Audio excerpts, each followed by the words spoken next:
bakit pinalibutan siya ng napakaraming bodyguards sa loob ng mall. Ipinaliwanag ni Kay Abad kung bakit siya namataan na binabantayan ng ilang lalaki habang namimili ng groceries sa isang mall sa Cebu City.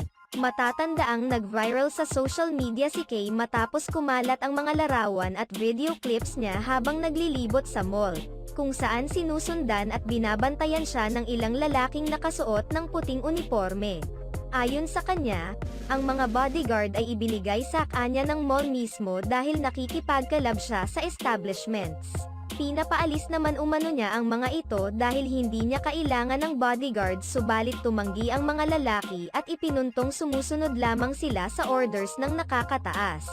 I explained it on my social media na I did a collaboration with this supermarket. And then, so nagpadala silang bodyguard. The bodyguards work for the supermarket.